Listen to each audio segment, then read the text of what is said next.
Buenas tardes. Bienvenidos al ciclo de actividades por videoconferencia que brinda el Colegio Público de Abogados de la Capital Federal. Hoy, como actividad organizada por el Instituto de Derecho Tributario, contamos con su director, el doctor Jorge Haddad, que nos hablará de compliance tributario, su necesidad. Les recomendamos que mantengan los micrófonos en silencio para evitar interferir en la locución del expositor y de surgir alguna pregunta, la realicen vía chat. Ahora sí, le damos la palabra al doctor. Bienvenido. Hola a todos, bienvenidos.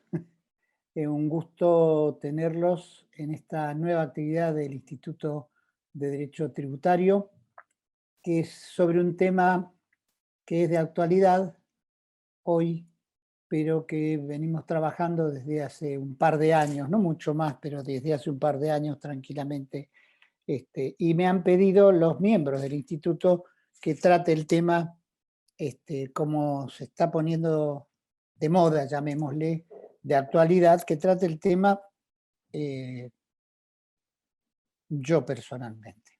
No acostumbro, sino que trato de que los miembros del instituto sean los disertantes. Pero en este caso, bueno, empiezo yo. Vamos a compartir pantalla, espero que lo puedan ver. Cualquier cosa por chat me dicen, yo lo voy a estar viendo. Acá estamos.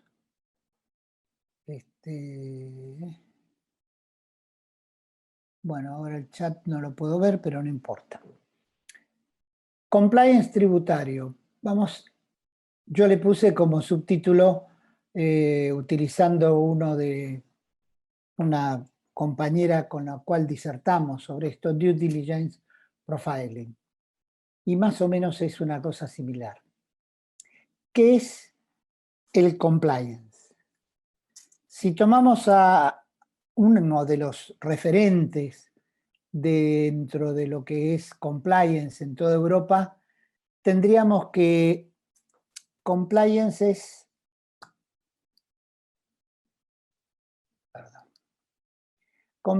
es un conjunto de prácticas que ayudan a prevenir, detectar y gestionar razonablemente los registros asociados con el cumplimiento de las normas que afectan a las organizaciones. Bajo este paraguas se engloban tanto las normas a las que se hayan sometidas como las que asumen voluntariamente. Los daños derivados del incumplimiento de ambas categorías no solo se miden económicamente, sino también en términos de reputación. ¿Qué quiere decir Alain Casanovas Islas con normas que afectan a las organizaciones? Él hace referencia con este concepto, hay varios conceptos, esto lo reproduce Vítolo también. Hay varios conceptos sobre esto, pero el cumplimiento de normas que afectan a las organizaciones es lo que se trata de prevenir, detectar y gestionar mediante un sistema de compliance. Y normas que la propia empresa u organización crea, porque el compliance incluye, por supuesto, como vamos a ver, las normas legales aplicables a cualquier entidad. Lo que nos está diciendo acá el autor es que independientemente de las normas que se establezcan a nivel provincial, municipal, nacional, internacional, cada organización puede darse sus propias normas, como por ejemplo un código de ética, como por ejemplo un compliance de gestión ambiental, como por ejemplo un compliance de gestión SMATA, que después veremos qué es, pero lo que les estoy, o un compliance de gestión en temas penales. Y ahí nos vamos acercando a nuestra legislación. Yo tomo conciencia de esto, y después lo vamos a leer, cuando comienzo a hacer la última edición de la Ley Penal Tributaria Comentada porque recordemos que las personas jurídicas son punibles a partir del 2011 con la reforma que se le hace a la Ley 24769 en el año 2011, incorporando a las personas jurídicas. Y como era lógico, no se podía cuantificar la sanción, que son sanciones especiales, no son las sanciones normales del Código Penal, sino son las sanciones que la propia ley incluye. Se establecen pautas para determinar el quantum y cuál va a ser la sanción aplicable, pautas especiales. Eso está contemplado ahora y lo vamos a ver después en un párrafo, el último de la ley. Y dentro de ese párrafo yo analicé en su momento nada más que una de las alternativas que conocía, que era los reglamentos de directorios. Hay muchísimas empresas que tienen reglamentos del directorio. Cada director cumple una función determinada. Algunos simplemente son directores de número, como se llama. Eso se genera, es normal cuando tenemos varios conjuntos o grupos económicos que tienen parte del paquete accionario. Entonces, nombran representantes en el directorio, pero que no tienen gestión, sino que simplemente van y cumplen con una formalidad de asistir una vez por mes a la reunión de directorio y votar de acuerdo a lo que decide el grupo. Ellos no, simplemente son representantes. En cambio, hay otros que también forman parte de esos paquetes de grupos accionarios que sí tienen gestión en la parte industrial, en la parte administrativa, etc. Ese tipo de organización interna o de manuales o programas o sistemas, sí los mencioné. Pero después reconozco que me encontré que también mencionaban indirectamente a lo que es el compliance. Y ahí mi interés por introducirme en este tema de compliance y lo incorporó en la última edición de la Ley Penal Tributaria Comentada. Entonces, tenemos acá un sistema de organización, un manual, un protocolo, que me ayuda a prevenir, detectar y gestionar los riesgos que tengo, porque la realidad es que los riesgos que yo detecto, de acuerdo a lo que históricamente fue evolucionando hasta ahora el compliance penal siendo obligatorio y el compliance tributario siendo una necesidad. El riesgo de que una organización pueda sufrir sanciones, multas, pérdidas financieras o de reputación como resultado del incumplimiento de leyes, regulaciones, normas de autorregulación o código de conducta que se apliquen en su actividad.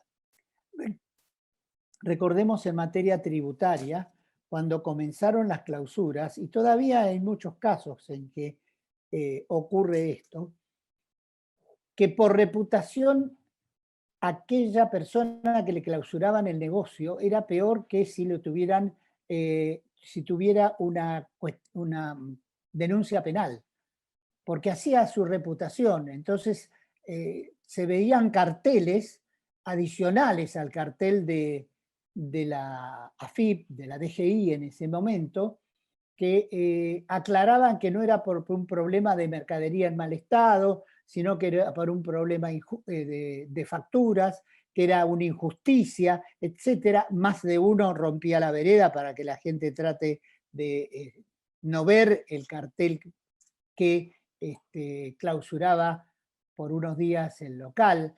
¿Qué era eso? Era la reputación, algo que no está en los medios económicos mensurados, sino que es algo personal, algo organizacional también. A medida que van aumentando las obligaciones de una empresa, es el sistema de valor y de conducta de la empresa se va trasladando a todos los miembros.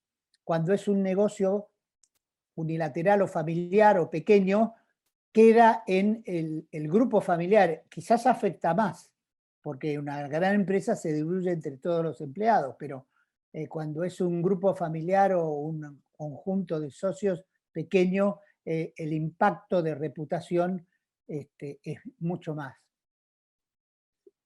Podemos decir entonces que lo que trata el compliance es de detectar los riesgos de una organización para elaborarlos, gestionarlos y tratar de minimizarlos.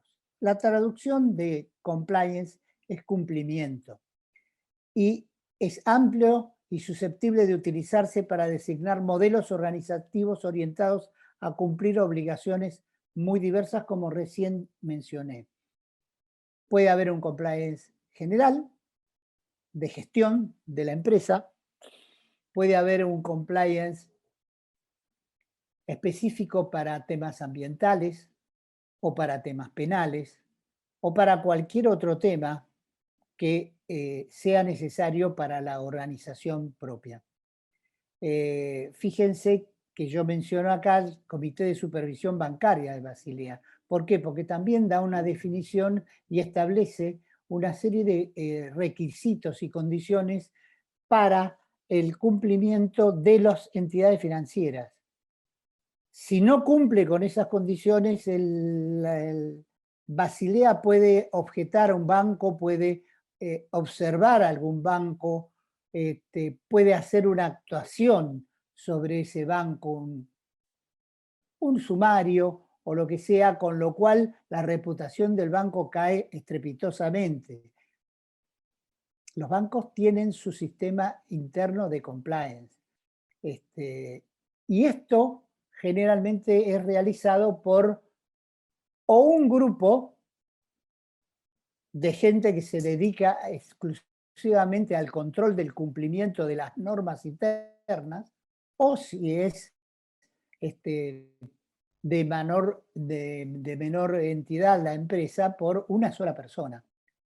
Normalmente dicen que esa es la persona que no la invitan nunca a los asados de cuando se reúne el resto de la gente y todo el resto. Ahora, ¿cómo nace esto del compliance? ¿Esto es un invento nuestro? No, no es un invento nuestro y no es reciente.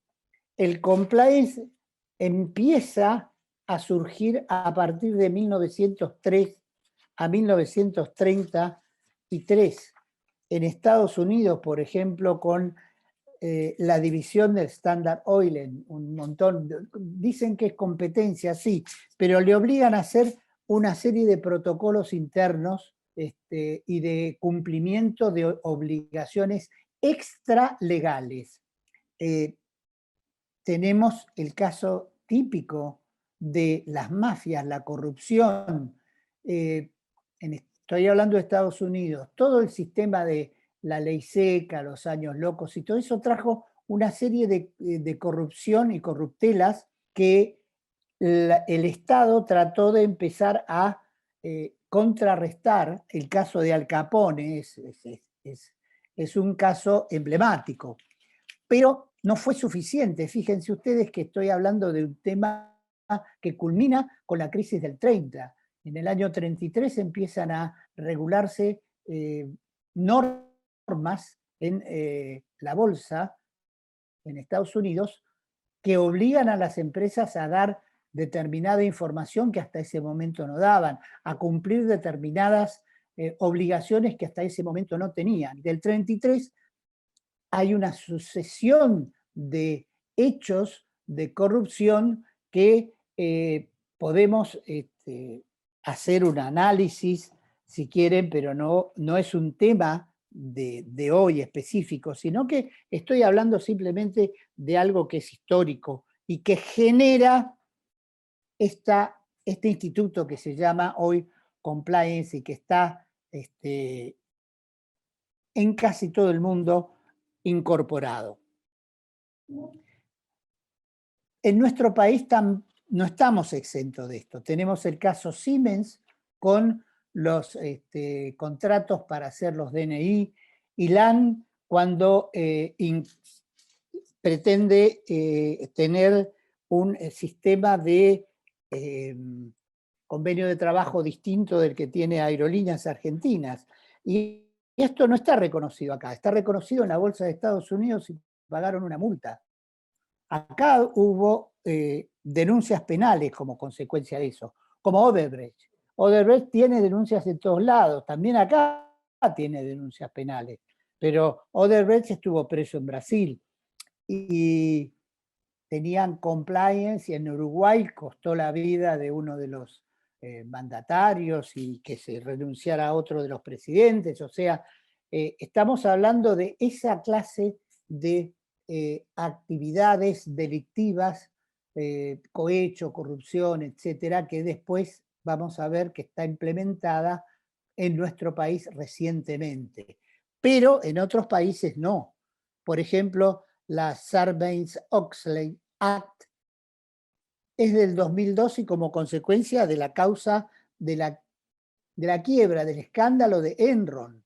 Enron era la empresa que en la bolsa de Nueva York era la locomotora, donde estaban los fondos de inversión y donde estaban los aportes y dinero de jubilaciones de millones de estadounidenses.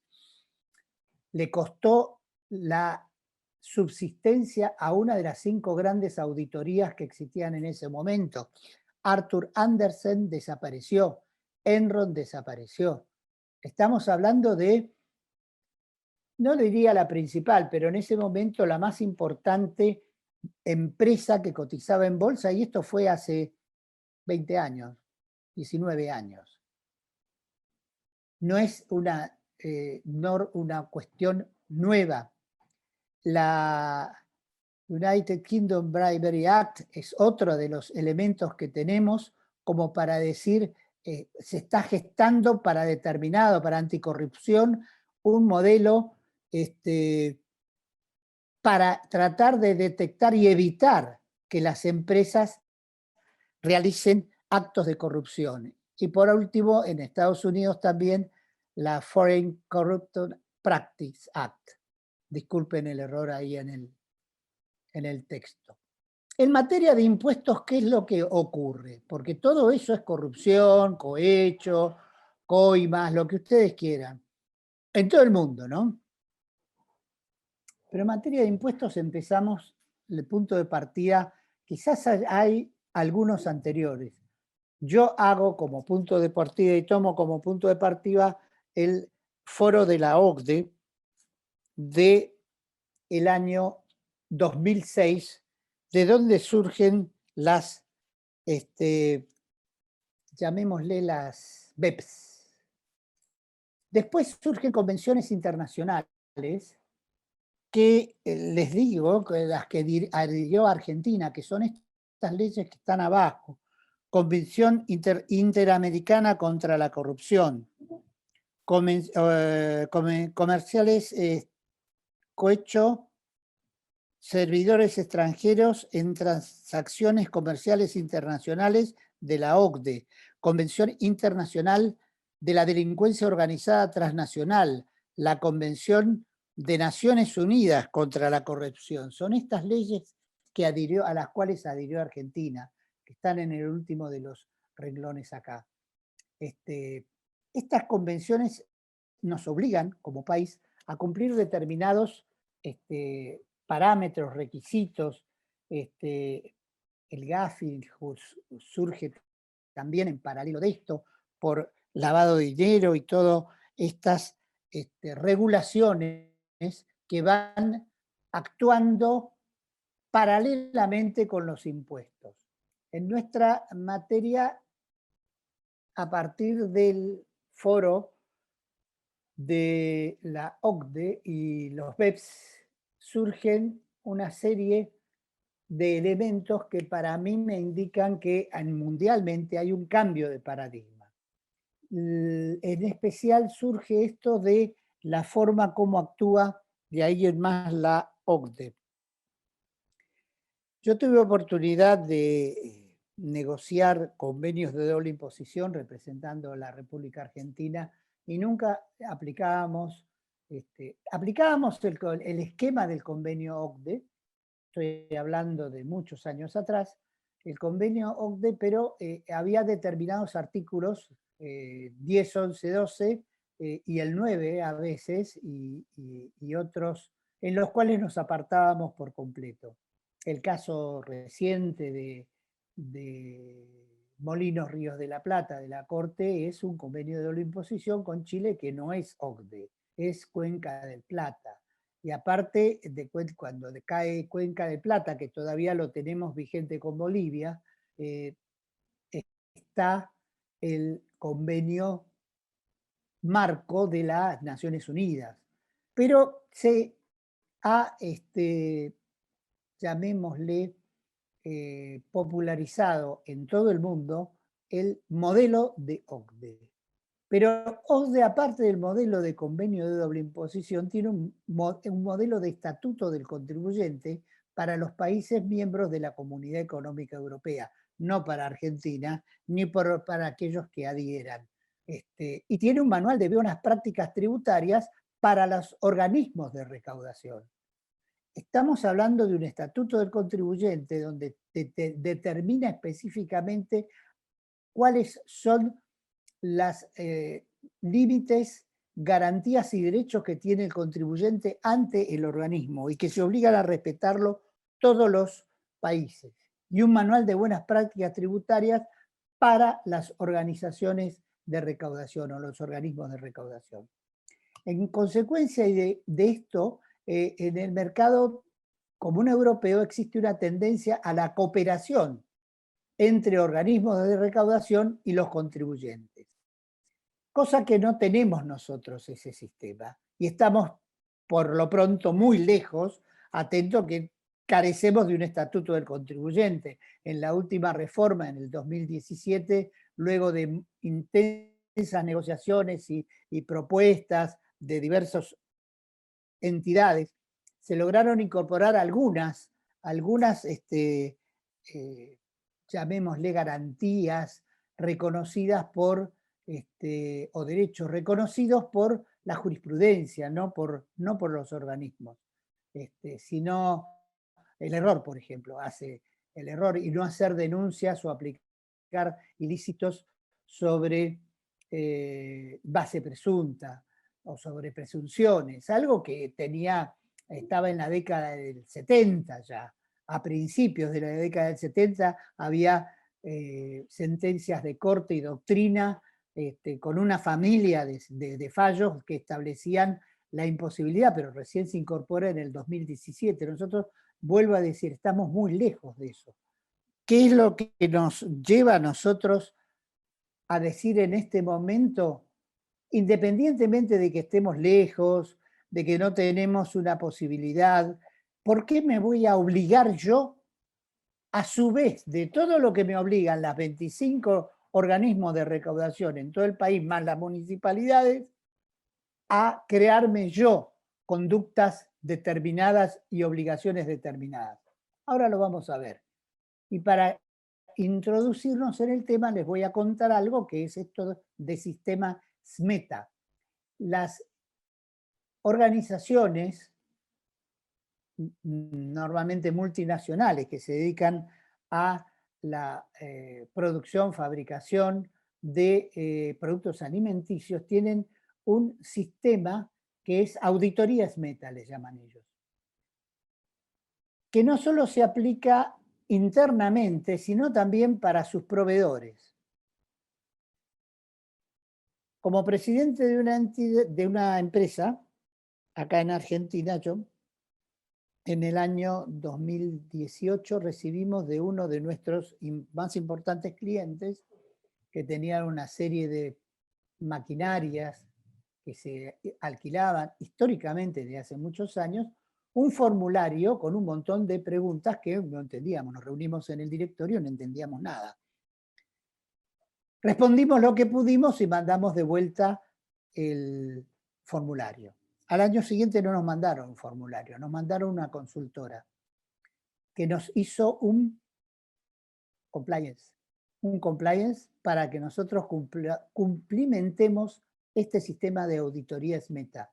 Y el compliance era transversal, desde cómo la empresa utilizaba, porque las máquinas se limpian en la empresa, se vuelven a arreglar, los efluentes, cómo se utilizaban los efluentes, cómo era el régimen de trabajo, cómo era el sistema de gestión interna.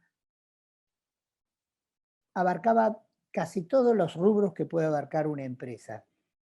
Y el control.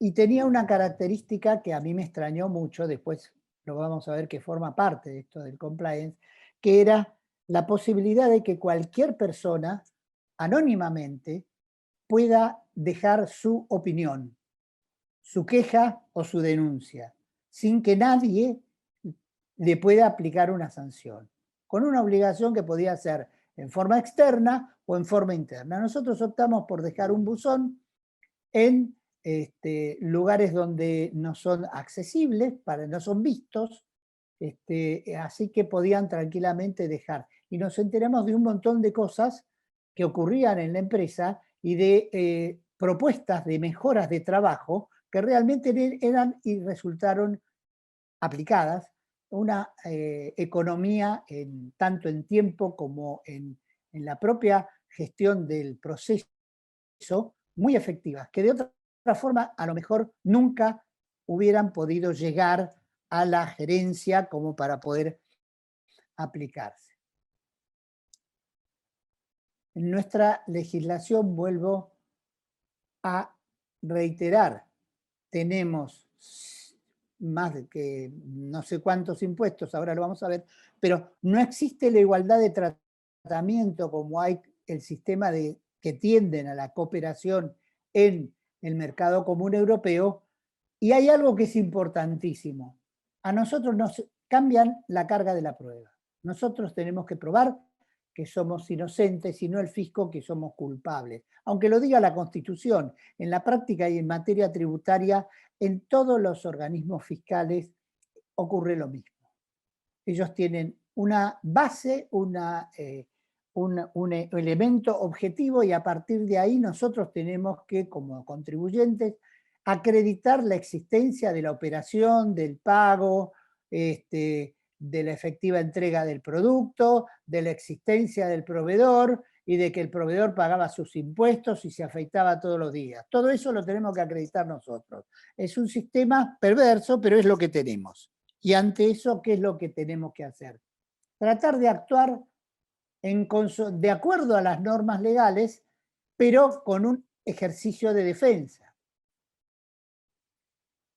¿Por qué se debe aplicar, aparte de esto que yo digo de la carga de la prueba, que después lo vamos a ver y analizar? Se debe aplicar porque está en la ley. Ya está incorporado en las normas legales. Ya no lo podemos dejar de lado. Ya tenemos disposiciones que lo contemplan específicamente. Y entre ellas está la 27.401, que establece la responsabilidad penal de personas jurídicas. Y el compliance está previsto en el artículo 22 y 23, que exige un código de ética y un programa de integridad. Para no llamarlo compliance penal, lo llama programa de integridad, el artículo 23 y el artículo 22. ¿Y cuál es la consecuencia de tener un programa de integridad y un compliance? Que me exime de responsabilidad penal de acuerdo al artículo 9 de la ley 27.401, que es la de responsabilidad penal de las empresas. En la ley penal tributaria, en el nuevo régimen penal tributaria, ocurre con el artículo 16. Me exime del proceso, es la fuga del proceso. Yo extingo la acción y no tengo problemas. Precisamente el artículo 22, no lo leo total, pero me habla de programa de integridad. Las personas jurídicas comprendidas en el presente régimen podrán implementar programas de integridad consistentes en el conjunto de acciones, mecanismos y procedimientos internos de promoción de la integridad, supervisión y control orientados a prevenir, detectar y corregir irregularidades y actos ilícitos comprendidos por esta ley. El programa de integridad exigido deberá guardar relación con los riesgos propios de la actividad que la persona jurídica realiza, su dimensión y capacidad económica de conformidad a lo que establezca la reglamentación. Este es el artículo 22. El 23 establece las pautas que debe tener el programa de integridad dentro de la empresa. El artículo 14 de la Ley Penal Tributaria, por otra parte, me dice, recordamos que es el artículo 13 de la Ley Penal Tributaria, antes 14, me dice específicamente que después de enumerar las sanciones que se le aplican a las personas jurídicas, me dice que para graduar estas sanciones los jueces tendrán en cuenta el incumplimiento de reglas y procedimientos internos. ¿Qué es reglas y procedimientos internos? Es compliance. La omisión de vigilancia sobre la actividad de autores y partícipes forma parte del compliance. La extensión del daño causado, el monto de dinero involucrado en la comisión del delito, el tamaño, naturaleza y capacidad económica de la persona jurídica, porque estamos hablando de las personas jurídicas. Entonces tenemos en dos áreas preestablecidos indirectamente, sin nombre y apellido, pero disfrazado lo que es compliance penal para un lado y lo que es compliance tributario para el otro. Los delitos que están en la 27401 no tienen relación directa con nuestra materia tributaria, pero vamos a ver que sí tiene relación indirecta. ¿Por qué? Porque están referidos al cohecho, a negociaciones incompatibles con el ejercicio de funciones, a la concusión, al enriquecimiento ilícito de funcionarios y empleados, al balance e informes falsos agravados previsto en el 300 bis del Código Penal. Ahora, la realidad de esto es que si yo realizo y obtengo dinero como por negociaciones incompatibles con el ejercicio de las funciones o por cohecho o tráfico de influencias, yo no obtengo un recibo de quien me paga. Nadie da un recibo por un cohecho, por una coima o como ustedes quieran llamarlo. No existe. Y si es una empresa, la salida de dinero tiene que estar reflejada en el balance. Por eso habla de balance o de informes falsos agravados. Y ahí está el punto de conexión, como digo, con el régimen penal tributario. ¿Por qué? Porque si en el balance surge un pago que en realidad está encubriendo una coima o cualquiera de estos delitos, el reflejo es factura apócrifa, porque no es real. Acá tenemos una relación directa entre lo que es lo penal y lo tributario. ¿Cómo se puede evitar eso? Bueno, muy pocas, en la famosa causa de los cuadernos, muy pocas fueron las empresas que demostraron que para pagar esa coima, llamémoslo así, lo que hicieron fue una distribución de utilidades adelantadas en una asamblea extraordinaria, se le entregaron a los socios y no fue la empresa, sino que fueron los socios los que pagaron la coima. Lo cual no lo libera, pero libera a la empresa. Esto es la persona jurídica. Estamos hablando acá de la persona jurídica. Esto es importante para tener en cuenta, no estoy hablando ni haciendo apología del delito, sino que estoy diciendo una cuestión correcta y son hechos públicos y notorios. ¿Qué es lo que nosotros necesitamos entonces cuando nos encontramos con que tenemos 160 impuestos, 25 organismos de control que actúan en forma casi simultánea y nos invierten la carga de la prueba. ¿Qué necesitamos? Tener la prueba. ¿Quién va a dar la prueba? ¿Quién va a otorgar? Nosotros lo tenemos que hacer. Nosotros tenemos que crearnos nuestra propia prueba. La necesidad de acreditar lo que yo estoy haciendo la debo cumplir yo. El caso común son las facturas apócrifas. Es un caso conocido, es un caso que no tiene mayor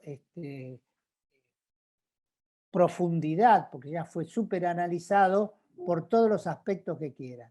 ¿Hasta dónde yo debo saber que el proveedor mío no paga sus impuestos? Yo no soy organismo de control. Yo no me dedico a eso. Eso se dedica quien debe dedicarse, que es el organismo de control. Ahora, si me dice que no tiene capacidad económica, pero lo que hace el proveedor mío es, llamémosle, un pasamanos porque busca una necesidad, obtiene el producto que se necesita y lo manda de un lado al otro cobrando una comisión, no necesita una estructura. A lo mejor necesita un lugar en un café determinado o una actividad personal realizada, pero no es comprar mercadería y venderla. Eso es otra cosa. Tenemos casos en los cuales me dicen hasta a partir del año 2020 ha sido declarado apócrifo la empresa que es su proveedor. Y lo retrotraen a periodos no prescriptos. Un momentito, yo con esa empresa trabajé del año 2014, 2015 para atrás. Después no trabajé más con ellos.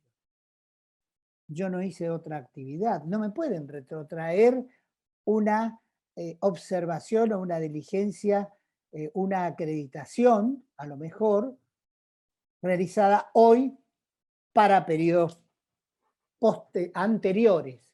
Eso, ¿cómo lo resuelvo yo? Si tengo pruebas. ¿Y qué pruebas tengo que tener? Las pruebas que pueda tener al alcance mío. El programa de compliance, ¿qué es lo que me hace?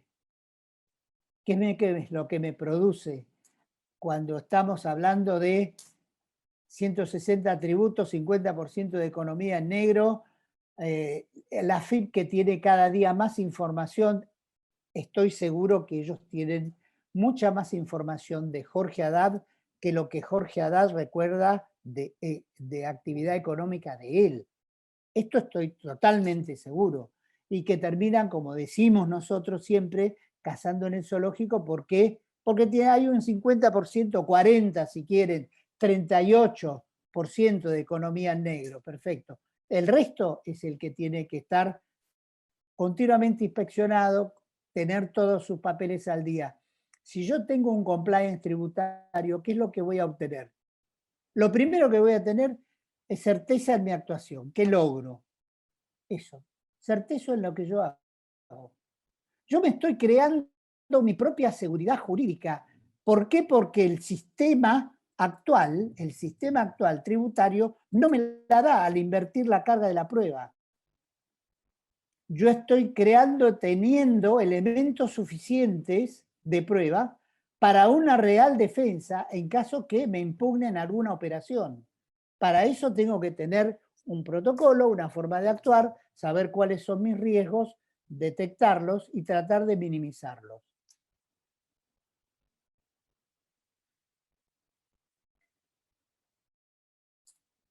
¿Qué logro si tengo un programa de compliance? Si cumplo con la norma, primero cumplo con la normativa vigente, porque eso es obligatorio. Tengo un programa de gestión de riesgos, detecto los existentes y tengo un protocolo de actuación que cumplo. Cumpliendo con estos puntos, logro tener una certeza en mi actuación de buena fe. La buena fe la debo probar yo. Porque el fisco parte de que no tengo buena fe. Entonces yo tengo que probar la existencia de que mi conducta es de buena fe. Actuar como un buen hombre de negocios, tener seguridad jurídica. No me pueden exigir más de lo que yo debo hacer de acuerdo a las normas legales.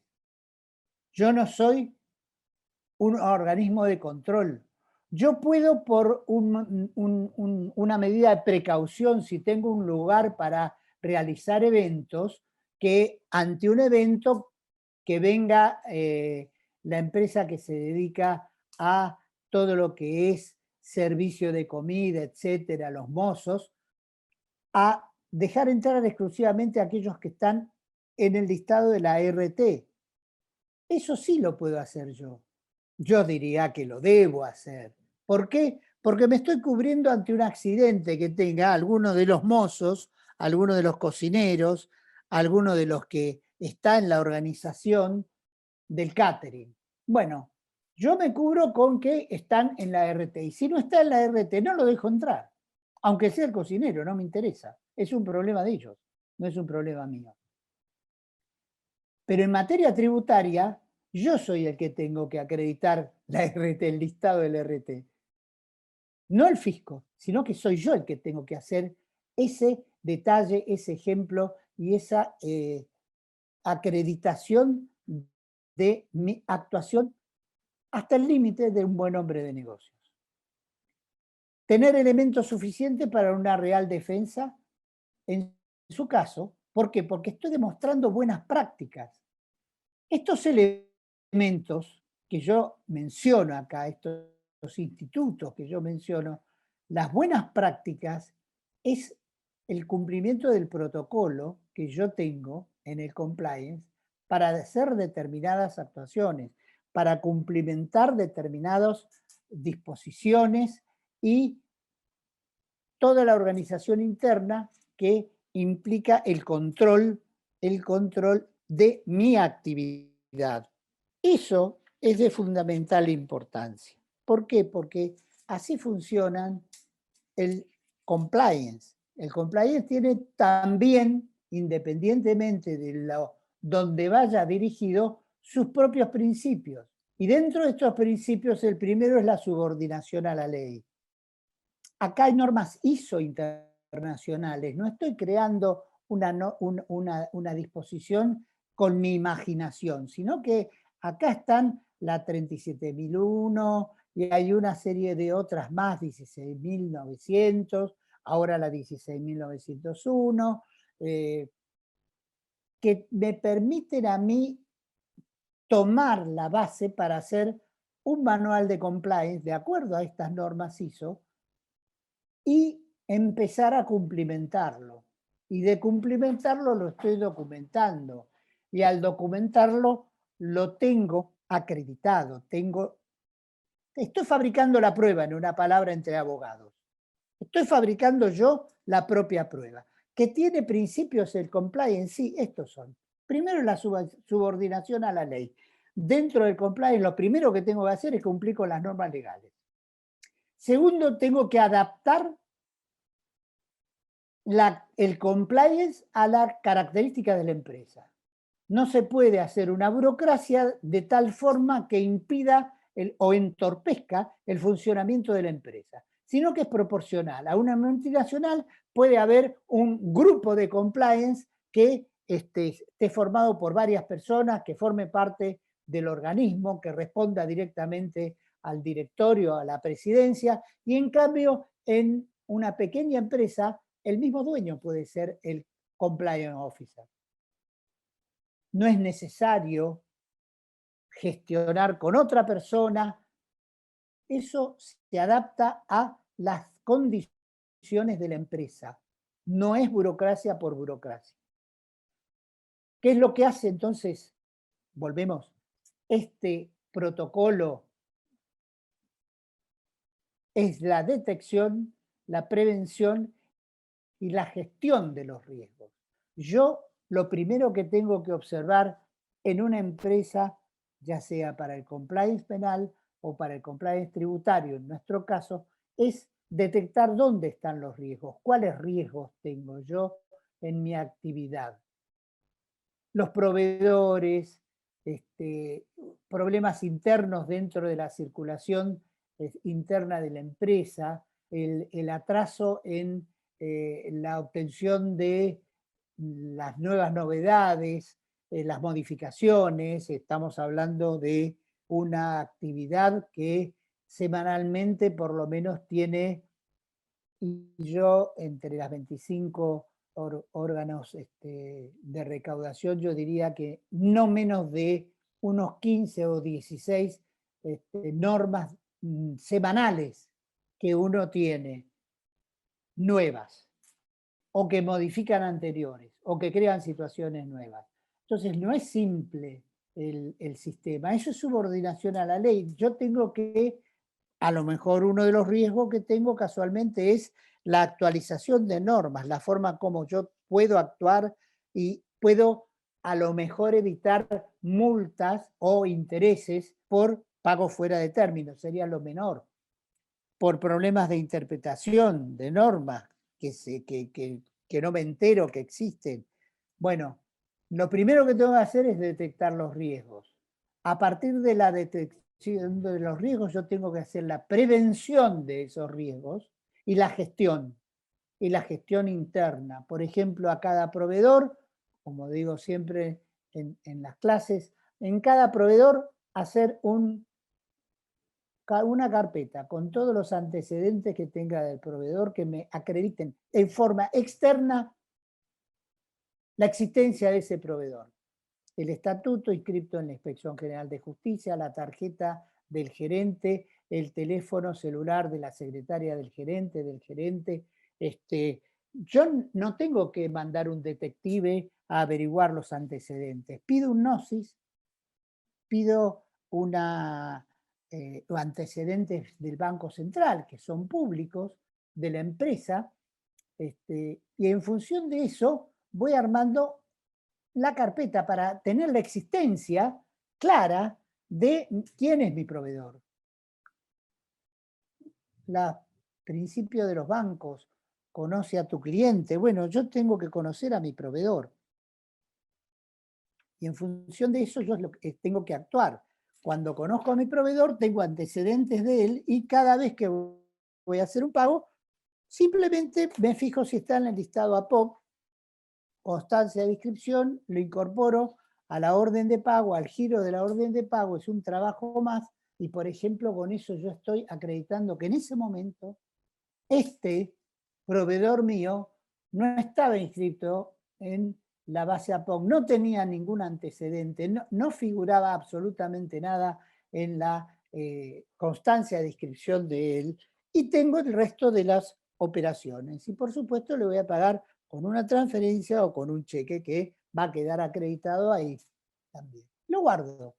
Y cuando vengan y me digan que no exista la operación, les muestro todo esto. Por supuesto, si tiene una página web, hago un print de pantalla y lo coloco en la página, en la carpeta o en los antecedentes. La carpeta puede ser digital, no tiene que ser en papel nada más, sino estoy dando ejemplos de conductas que se rigen por un protocolo determinado, que cuando yo empiezo a actuar ante una inspección y le digo yo tengo compliance, bueno, ¿qué tiene de compliance? Acá tengo esto de compliance. Les recuerdo el primer congreso de compliance tributario que se hizo en España en el año 2019 que asistí. El jefe de la Hacienda, de fiscalización de la Hacienda española de toda España, estaba como orador en una mesa redonda. Y fue el último. Y fue muy directo. Miren, me parece muy bien que sea, ellos tienen, en ese momento habían logrado que sea norma el equivalente a la IRAM nuestro, UNE de ellos, que es una norma similar a la ISO, pero local, de España, se llaman la UNE, las nuestras son las IRAM. Entonces, él dice, me parece bien, si un contribuyente dice que tiene una norma UNE para compliance tributario, me parece fantástico. Pero yo les voy a dar un ejemplo. Si yo tengo una empresa y necesito tornillos, busco dentro de los fabricantes de tornillos aquellos que cumplan con las normas ISO. Y aquellos que cumplan con las normas ISO, elijo uno. Pero le pido los tornillos si quiero verlos. No lo voy a comprar simplemente porque él me dice que tiene el cumplimiento de las normas ISO certificados. Yo quiero ver el producto. Y acá es lo mismo.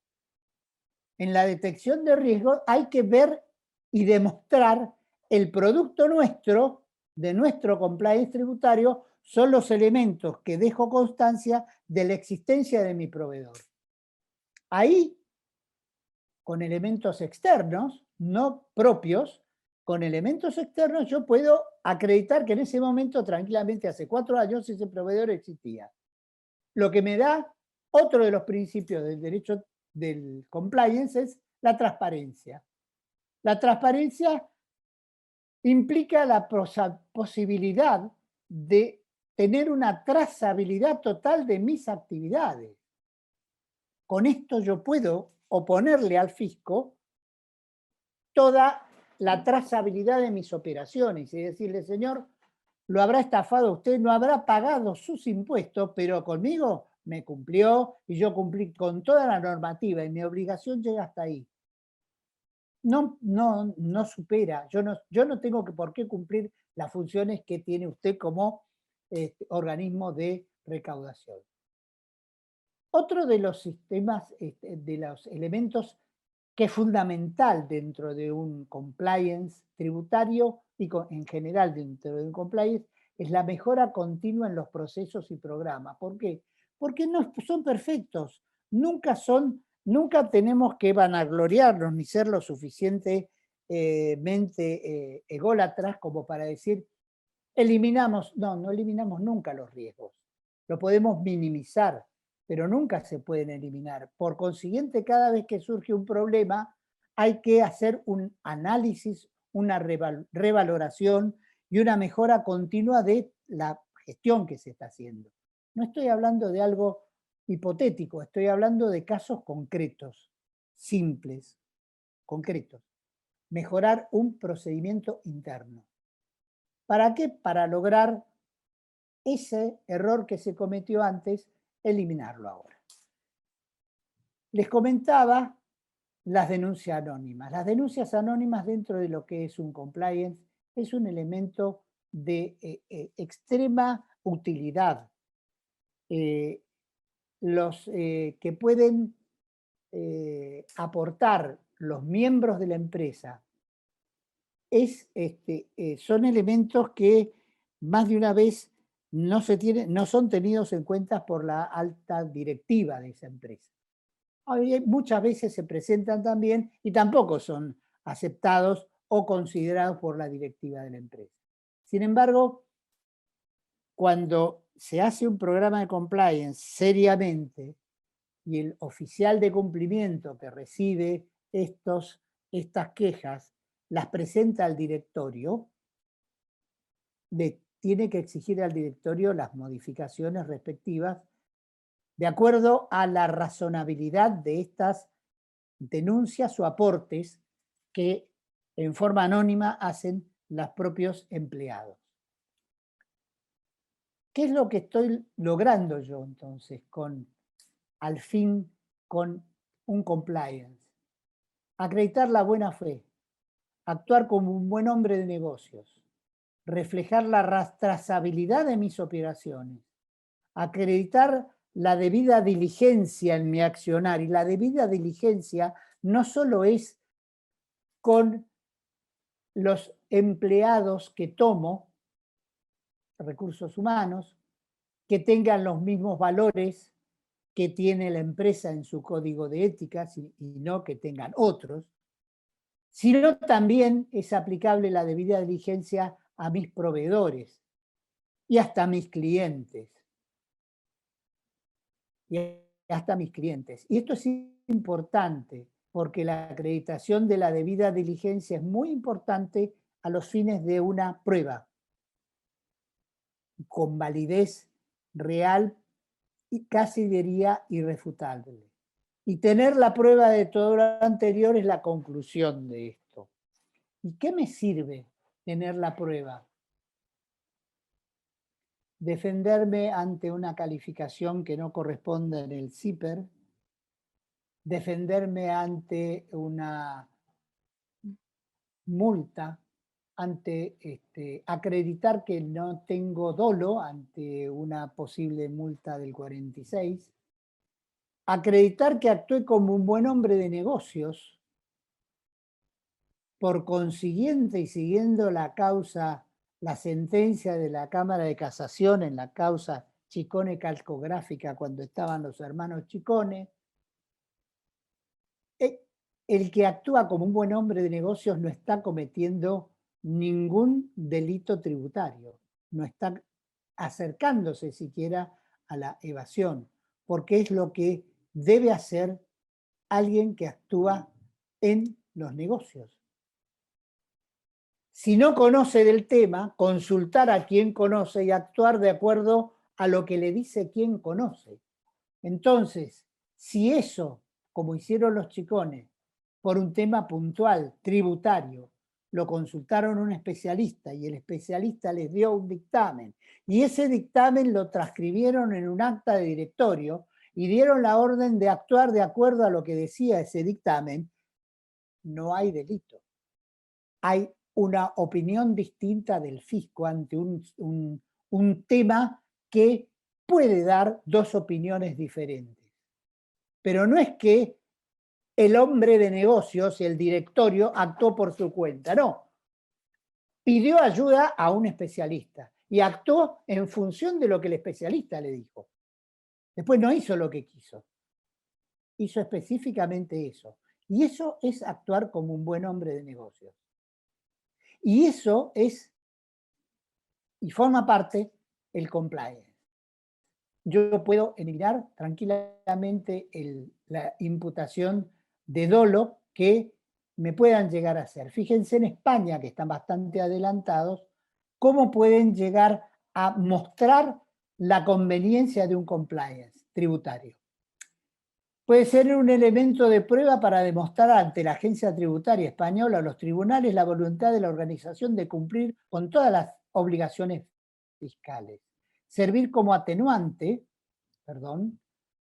en el mejor de los casos como eximente para la jurisdicción penal en el caso de la comisión de delito contra la hacienda pública y puede también ser considerada por la administración tributaria. Es una ventaja competitiva frente a terceros no certificados. Eso en el caso que se pueda certificar. Acá no existe todavía la norma IRAM, que no es certificable, ni la ISO sobre tributario. Existe una UNE, que es española, que es la IRAM española. Mejora la imagen y reputación de frente a los grupos de interés, clientes, administraciones públicas, socios de negocios, inversores, etc. Y es cierto, ayuda a reducir costes frente a posibles incumplimientos y refuerza la concienciación interna contra comportamientos irregulares y favorece la cultura del cumplimiento. Y esto es fundamental a nivel penal. Lo que estábamos hablando de la 27.401, que tiene su correlato casi directo, diría, a nivel tributario. Yo digo y reitero que a partir de la sanción, desgraciadamente no hemos tomado conciencia nosotros, a partir de la sanción de la reforma del 2011 en la ley penal tributaria, nosotros en Argentina, los que estamos en el tema tributario, debimos advertir la necesidad de tener un compliance tributario para nuestros clientes y para quienes nos consultan y como asesoramiento preventivo. ¿Para qué? Para que en un estado donde la seguridad jurídica no es un baluarte y tampoco es decidida judicialmente en forma prudente, aunque la Corte lo haya dicho en Fishman, un plazo prudencial. El plazo prudencial puede ser demasiado excesivo en nuestro caso, demorar 7, 8 años para resolver una cuestión penal o tributaria, aunque se haya digitalizado el Tribunal Fiscal. estamos hablando de 4 o 5 años, acá lo podemos evitar teniendo los elementos antes perfectamente establecidos, cronológicamente llevados y de una forma en que a mí me permite y me ayuda a cumplir con esto. Creo que ya el paradigma cambió hace rato. Tenemos que asumirlo y empezar a aplicarlo. Muchísimas gracias por los presentes y por estar interesados en el tema. Hay algunas preguntas que están realizadas acá. Si alguien quiere hacer algún comentario especial. Estas y otras actividades se ven siempre en el YouTube del colegio, el canal de YouTube del colegio.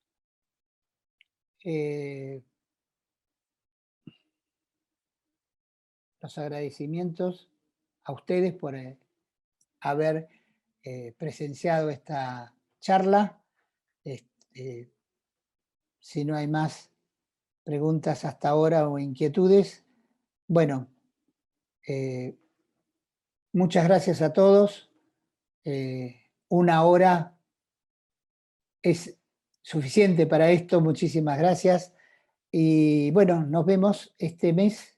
Tenemos un acto que es importante de acuerdo a lo que viene ocurriendo, que Susana Corinti y Daniel Barbato hacen jurisprudencia tributaria y seguro que van a comentar la causa ESO contra Quilmes, Municipalidad de Quilmes, la causa Molinos posiblemente y fundamentalmente la causa Torres de la provincia de Buenos Aires. Son 3 indispensables precedentes judiciales que se han dictado la semana pasada y que, bueno, son 2 especialistas en todo lo que es jurisprudencia y legislación y que nos tienen en los meses impares acá en el colegio. Muchísimas gracias a todos, que tengan buen día y que tengan un buen fin de semana a todos. Muchas gracias.